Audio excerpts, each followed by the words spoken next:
Buenos días a todos.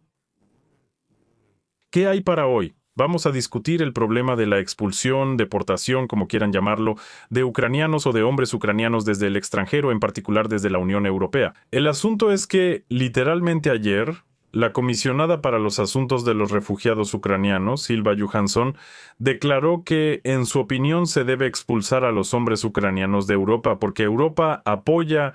Aquí, por supuesto, en mi opinión no hay lógica, pero ella dice que es porque Europa apoya a Ucrania. Ucrania está en guerra ahora, por eso hay que expulsar a las personas, es decir, a quienes necesitan protección, de regreso a Ucrania. No me pregunten dónde está la lógica aquí ni cómo encontrarla, no lo sé, pero esta no es la primera vez que se habla de esto, y no se trata de alguna diputada de poca importancia, digamos, de la Unión Europea, sino de una figura oficial que tal vez expresa una opinión personal. Sin embargo, ella habla como comisionada para los asuntos de los refugiados ucranianos en la Unión Europea. Aquí está el video. Por supuesto no lo voy a mostrar todo porque es bastante aburrido, pero veremos una parte para que quede claro de qué está hablando. Dijiste que la protección temporal se extenderá con algunas modificaciones. Sí, con algunas modificaciones. Aquí ella, para otros ucranianos, adelantándome, todo será como antes, hasta el año 27. Lo más probable es que ni siquiera sea el último año en que confirmen la protección para los refugiados de Ucrania. Pero es posible que esto ya no aplique a los hombres ucranianos en edad de reclutamiento. Se habló de que podría haber restricciones para los hombres en edad de ser movilizados, para los refugiados recién llegados. Sí, es decir, para aquellos que son refugiados en edad de ser movilizados o que llegan desde Ucrania. Por ejemplo, alguien que huyó de Ucrania a Rumania. Eso es lo que se está discutiendo ahora entre los Estados miembros, y por el momento no hay consenso al respecto. No hay consenso entre los países. Sin embargo, la discusión sobre este tema continúa. Y esto, una vez más, da que pensar, invita a reflexionar. Desde mi punto de vista personal, no parece del todo lógico que muchos hombres sujetos al servicio militar, que no tienen derecho a salir de Ucrania, en cuanto cruzan la frontera, tal vez incluso de manera ilegal, reciban inmediatamente protección temporal. Bueno, esa es su opinión personal. Aquí ya expresó su punto de vista. Dice, en mi opinión personal, el cruce de fronteras por parte de los hombres sujetos al servicio militar en Ucrania. Hombres, eso no es lógico porque están violando la ley de Ucrania. ¿Cómo puede siquiera incumbirle la violación de la ley de Ucrania si esto viola, de nuevo, cumplir con esa ley viola los derechos humanos y los derechos humanos, al parecer, en el paraíso de Borrell son protegidos por todos? Aquí no está del todo claro, pero así es la situación. Y todo estaría bien si estas conversaciones no se hubieran tenido antes también. Por ejemplo, en Polonia, como ya lo mencioné, quieren deportar a los ucranianos incluso por infracciones muy pequeñas, 2 infracciones seguidas, deportación. Antes eso era solo una sanción administrativa, pero ahora 2 faltas menores intencionales: exceso de velocidad, estacionamiento indebido, cruzar la calle en un lugar no permitido, no usar el cinturón de seguridad, consumir alcohol en lugares prohibidos, hacer ruido por la noche, tirar basura en la calle, violar la tranquilidad y el orden. Aquí, por cierto, muchas cosas pueden entrar en esa categoría. Viajar sin boleto. Bueno, el robo menor, en eso sí estoy completamente de acuerdo. Sin embargo, ya han deportado a varias docenas de hombres de Polonia, uno de los cuales llegó borracho a un jardín de niños, también les conté sobre eso, para recoger a su hija de ese mismo jardín de niños. Conducir ebrio, en mi más profunda convicción, es una amenaza de asesinato para los ciudadanos que te rodean, y por eso se debe castigar con la suspensión de la licencia y posiblemente una multa enorme o incluso prisión. Pero a este hombre lo deportaron directamente a Ucrania, donde los oficiales del centro de reclutamiento ucraniano lo detuvieron de inmediato en la frontera, y ahora no sabemos dónde está. Lo más probable es que ya lo hayan reclutado y que esté sirviendo en las primeras líneas, no donde sirven los barberos, por supuesto, sino que él está sirviendo en algún lugar de verdad. ¿Y después qué? Después, en mi canal de Telegram. Por cierto, pueden suscribirse escaneando este código QR con la cámara de su teléfono o tableta, o encontrar el enlace en la descripción de este video. Entonces, en el canal de Telegram hoy encontré una noticia realmente sorprendente. El asunto es que a un ciudadano de Moldavia le restauraron la ciudadanía ucraniana en 2023 sin que él lo supiera, la cual le habían anulado anteriormente en 2020. y fue por la ciudadanía moldava, y lo movilizaron directamente en la frontera en abril de 2026. Vivía en Moldavia, tenía pasaporte interno de Moldavia, estaba registrado en Moldavia, su hija estaba en Moldavia, en resumen, su centro de intereses estaba en Moldavia, como se dice. Según él, según el defensor y el propio hombre, el hombre obtuvo la ciudadanía ucraniana en 2019, luego se la anularon, y después las autoridades ucranianas informaron sobre la restauración de la ciudadanía a partir de 2023. Esto es simplemente sorprendente porque quitar la ciudadanía y luego restaurarla después es algo sumamente extraño, y probablemente se hizo precisamente para aumentar esa misma reserva de movilización, de la que hablan todas esas personas barbadas y desaliñadas que acaban de salir de los restaurantes, y se ponen a hablar sobre quién debe ir a la guerra. Y de nuevo les mostré que uno de ellos, de hecho hay miles de estos exentos de movilización en Ucrania, gente que nunca ha peleado, pero dicen que los ciudadanos deben ir, luchar por su libertad con los dientes y atacar al enemigo con los dientes, aunque ellos mismos solo muerden pasteles de hígado, o tal vez hasta foie gras. Y yo les mostré. Uno de ellos está pescando, otro se fue a Italia, un tercero también fue a Italia con su esposa, un cuarto está comprando departamentos en España, mientras que a los hombres ucranianos comunes los maltrata todo el que quiere. No, claro, hay excepciones, pero aún así. Además de lo que ya mostré, hay una noticia reciente, literalmente del 19 de mayo. En Chequia proponen limitar la protección temporal para los ucranianos. Y aquí se habla de una restricción así, que ya se están llevando a cabo negociaciones con la Unión Europea sobre la posible cancelación de la protección temporal para los hombres ucranianos en edad de reclutamiento. O sea, aquí ya vemos que Polonia también habló de esto, ahora lo dice Chequia, y Zelensky habló con el camarada Merz sobre lo mismo para Alemania. Praga quiere endurecer las reglas de estancia de los extranjeros en el país, incluyendo a los ucranianos con estatus de protección temporal. Porque ya hay demasiados ucranianos aquí y tenemos que hacer algo al respecto, declaró Akamura. Por cierto, él es checo de origen japonés, pero es muy curioso escuchar esto tan a menudo de personas que también... Bueno, en fin, no vamos a profundizar. En resumen, el político agregó que la decisión final dependerá de las posiciones de la Unión Europea y del apoyo de otros países miembros. Lo mismo que decía esta comisionada para los derechos de los refugiados de Ucrania en Europa. Es decir, ahora los países de Europa deben llegar a un acuerdo. Honestamente, hay opiniones de que no llegarán a un acuerdo. Pero al ver lo mucho que se está discutiendo la cuestión de la protección de Ucrania y Europa, ese puercoespín de acero cuyas púas están dirigidas hacia Rusia y cuyo hocico, resulta, está dirigido hacia Europa, surge una pregunta. ¿Y es cierto que Europa realmente va a proteger los derechos y libertades de los ciudadanos ucranianos?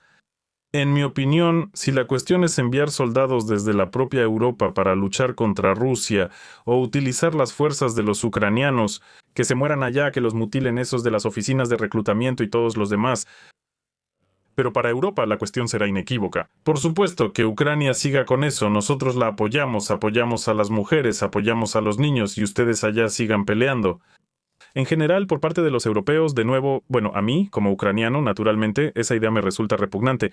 Pero si yo fuera solamente español, les recuerdo, soy ciudadano de España, vivo en España desde hace muchos años. Si yo fuera solamente español, naturalmente los problemas de los ucranianos probablemente no me afectarían tanto como los míos propios. Si me dijeran, amigo, ve a la guerra con Rusia, siendo español, además defendiendo a Ucrania, de la que un español común ni idea tiene, sabe que está por ahí en algún lugar, pero ¿qué hace allá? Quizás, desde el punto de vista de Europa, por supuesto, eso sea correcto, pero aquí surge la pregunta sobre las autoridades de Ucrania, que entienden esta actitud utilitaria de los europeos y naturalmente también de Estados Unidos. Y a ellos no les importa, lo dicen directamente. El mismo Zelensky decía que es más barato para Europa usar a los ucranianos que a sus propios soldados.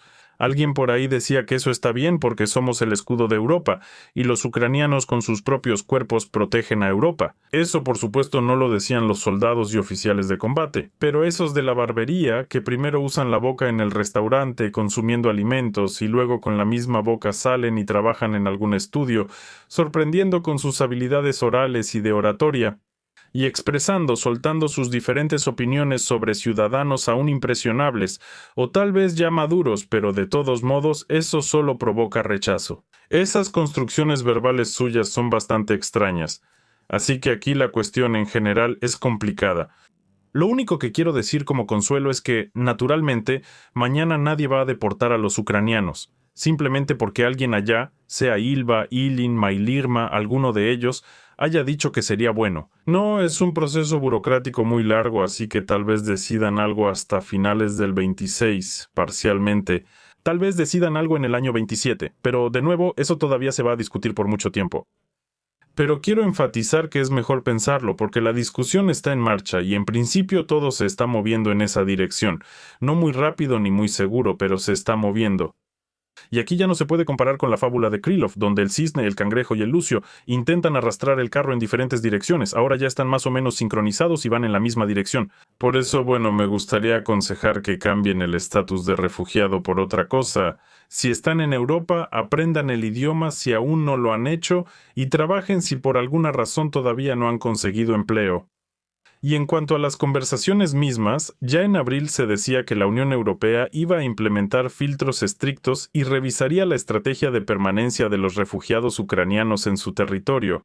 Nos dicen que el plan aprobado resultó ser ineficaz, y en Bruselas ya están preparando, según nos informan, una nueva reforma a gran escala que podría reducir drásticamente el número de personas con derecho a asilo.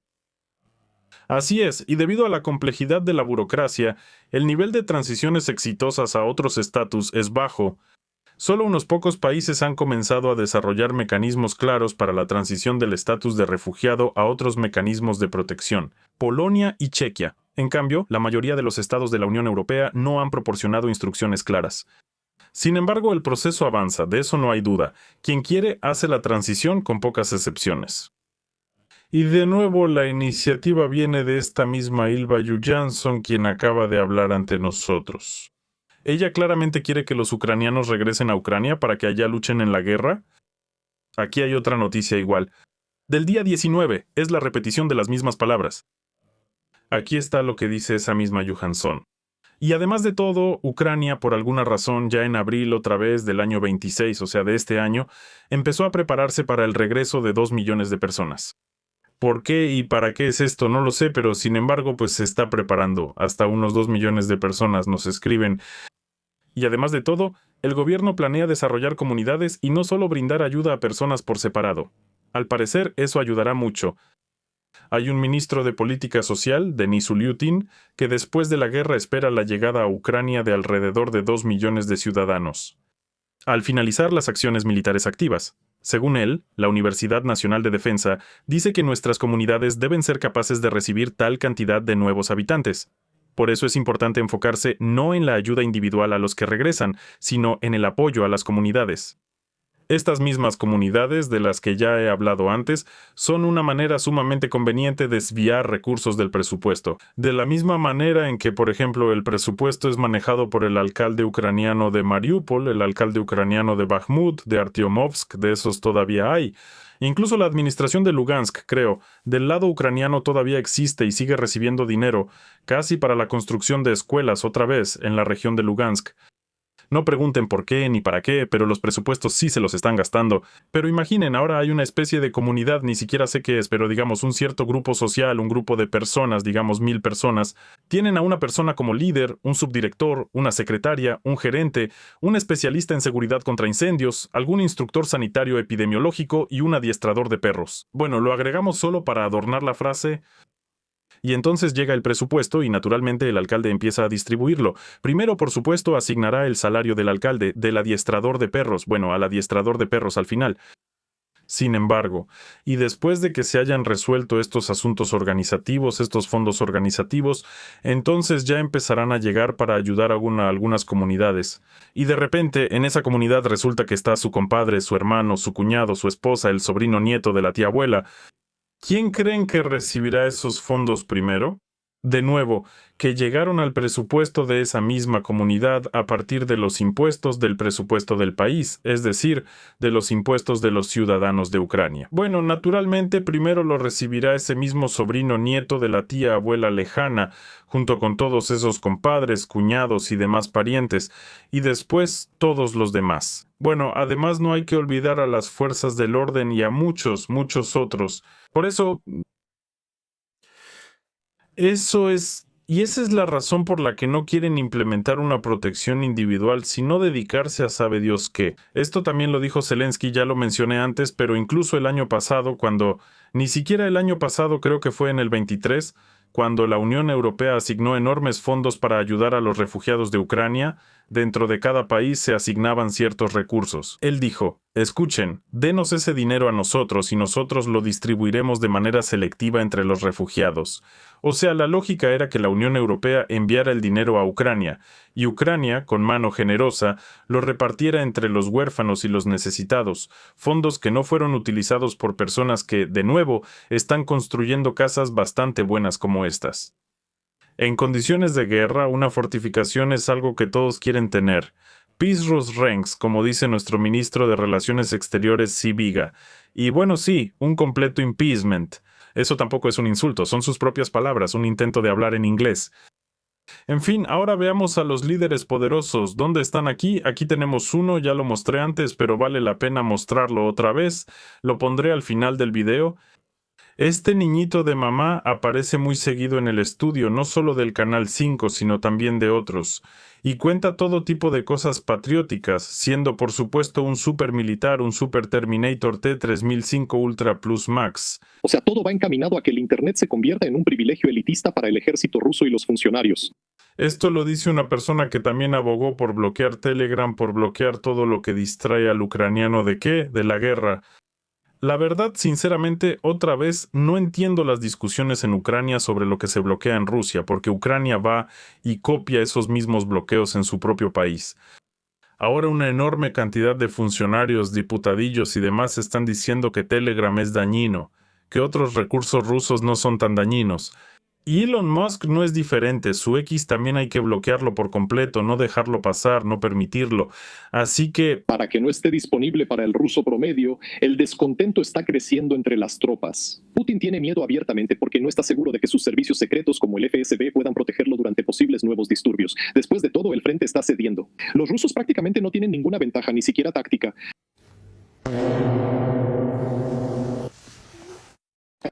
Bueno, en general todo se mezcló. En este pastelito se mezclaron personas, caballos, empanadas, moscas y albóndigas.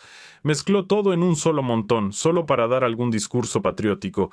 No le salió muy bien, pero de todos modos habló. Luego tenemos a Buyko de Polonina.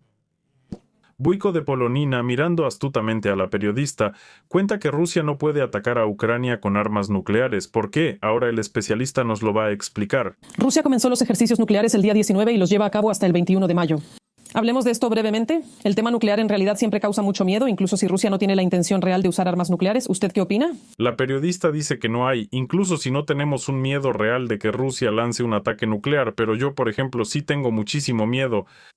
Ese miedo de que le puedan lanzar a cualquiera, ¿qué más da? Incluso si es contra un país pequeño, de todas formas eso tendría consecuencias irreparables. No solo consecuencias ecológicas, sino que ante todo la economía simplemente colapsaría, y por mucho tiempo.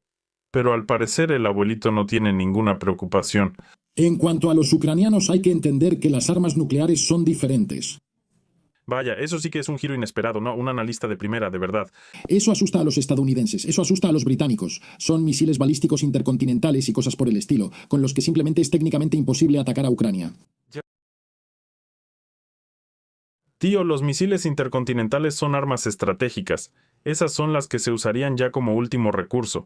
Pero las armas nucleares tácticas, esas no son intercontinentales. Claro que existen y también las tienen allá. Pero en su mayoría, por ejemplo, son armas que funcionan a distancias relativamente cortas, de baja potencia, lo que llaman limpias. Y hay muchísimos tipos de esas también. Decir que solo existen misiles intercontinentales es una tontería. Simplemente ese señor no entiende nada de armamento nuclear, no entiende en absoluto, para nada. Pues aquí... Al menos podría abrir Wikipedia, lo más sencillo, abres Wikipedia y ves qué es armamento nuclear táctico, qué es estratégico. Luego también puedes ver qué es la mano muerta. Eso es para que al menos tengan un poco de miedo. Y no anden contando junto con los periodistas que no pasa nada, que no es posible, que no importa, que es solo algo nuclear. Vamos a estar sentados con carpas, evolucionando en cuevas radiactivas. Esto es una locura, no sé a dónde vamos a parar. Y luego, otro experto, el siempre sonriente Nazbetailov, dice que Bielorrusia no da miedo y que resulta que Estados Unidos está atrasado respecto a Ucrania. Ucrania, claro, es el faro que ilumina a la mayoría de la gente en el mundo, sobre todo para la democracia. Es como en Warhammer hay un faro que ayuda a orientarse en la disformidad, emisión psíquica. Pero no vamos a entrar en detalles, en fin. Así que tenemos a Nasvetailov. Este faro está junto con Ucrania. Mi amigo Jason es un escéptico de hace mucho tiempo, euroescéptico, pero cuando estuvo aquí y vio nuestra tecnología, se dio cuenta de hasta qué punto incluso los Estados Unidos de América están rezagados respecto a Ucrania. En particular, él mencionó el sistema ucraniano, que simplemente está tan por delante de todo lo que hay en el mundo que realmente impresiona a los estadounidenses. Sí, bueno, el sistema de drones realmente impresiona, no se puede discutir eso porque lo están perfeccionando, evoluciona cada día y además en condiciones de combate. Pero al mismo tiempo, eso significa que Ucrania es simplemente un campo de pruebas para diferentes tipos de armamento. Y no es cualquier campo de pruebas, no es una pequeña isla o atolón donde prueban armas nucleares y solo sufren las iguanas y las tortugas, lo cual también está mal. Aquí sufren cientos de miles de personas. Y decir que eso está bien, bueno, hay que ser alguien que no sea Sviatailov, supongo. Bueno, en fin, así están las cosas. Aquí ya me estoy metiendo en filosofía, en sociología, en cosas en las que no debería meterme en este tipo de videos, pero de todos modos creo que ya tienen una idea principal. En general, la situación en Europa va encaminada a que los derechos de los hombres, los refugiados de Ucrania, probablemente serán restringidos. Poco a poco, pasito a pasito, con pequeños pasos, por allá deportaron a alguien, luego aumentaron la presión, en otro lado endurecieron aún más las medidas. Por eso, como digo, es mejor buscar trabajo y si no lo han encontrado, aprender el idioma y ser un especialista solicitado en ese país en el que están ahora. Entonces se puede cambiar de estatus sin problemas. Bueno, eso es todo. Adiós a todos. No lo vi. En principio, para entender de qué se trataba, no tienes que ver nada en absoluto. Y basta con ver los apellidos o una fotografía para entender que se trata de una operación especial del Kremlin, una operación especial informativo-psicológica de la FSB del Kremlin, abreviada como IPSO. Y en principio ya entendí quién es esta tipa de Ucrania. El ser número 1, se estaba preparando, y el ser número 2, el entrevistador, se estaba preparando para grabar otro episodio de propaganda prorrusa. Estoy seguro de que esto fue impulsado desde Moscú. Lleva 5 años siendo presidente de un país en guerra, no importa cómo lo veas, ¿verdad? Eso se notaría, y consumir drogas, eso definitivamente se reflejaría en la apariencia y el comportamiento. Ya habría habido muchos escándalos como con Yeltsin y así sucesivamente, así que creo que eso es imposible. Todo eso es una operación de información y manipulación psicológica en estado puro.